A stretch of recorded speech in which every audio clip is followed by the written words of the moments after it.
Welcome to Buy, Hold, Sell. My name's James Marley, and today I'm joined by Omkar Joshi from Regal and Stuart Welch from Alphinity. And there's been a cracking infrastructure boom going on in Australia and offshore. Today we're going to take a look at a few stocks with a bit of exposure to that space. Omkar, I'll start with you. Brambles, buy, hold or sell? That's a sell for us still, and the simple reason is input cost pressures are hurting them and they are struggling to pass that through to their customers. The margins aren't going to go anywhere in a hurry, and so although the stock's been under a lot of pressure, it's still a sell for us. Okay, Stu, Brambles, transport, it's a global industry, buy, hold or sell? I agree with Omkar. I think it's a sell. I mean, despite some good initiatives from the management team there is just ongoing margin pressure. Okay, a global travel business born here in Australia, Qantas, buy, hold or sell? I think that's a buy. The domestic business is performing very well, has good operational momentum, and generating a lot of free cash. I think it looks attractive.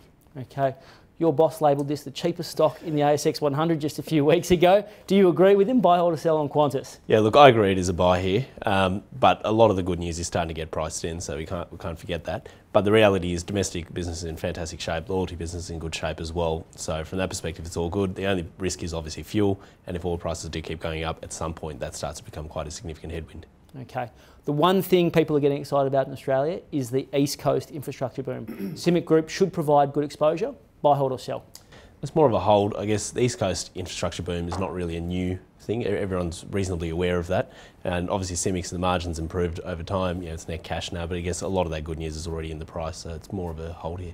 Okay. Stu, CIMIC, it's had a good run but started to roll over lately? It has. Yeah, it has started to roll over. We think it's a sell on balance. So the new management team's done a good job to sort of strengthen the balance sheet, and they had a lot of new contract wins as well.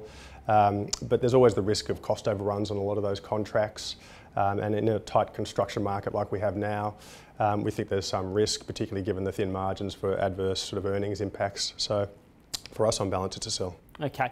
Here's your chance, something in the space that you like the look of. Yeah, I think we've already touched on it, but I think the standout for us is QANTAS at the moment. So there is great operational momentum on the domestic side going on at the moment. So there's good pricing, healthy prices getting pushed through as the increasing sort of stable domestic market supports that.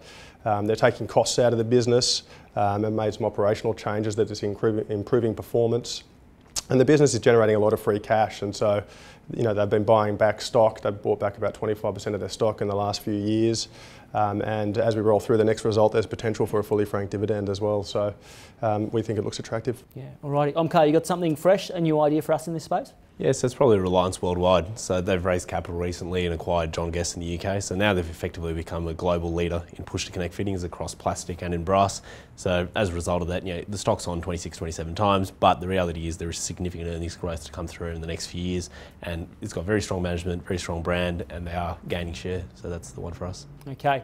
Industrials in Australia, there's always a few ideas in there.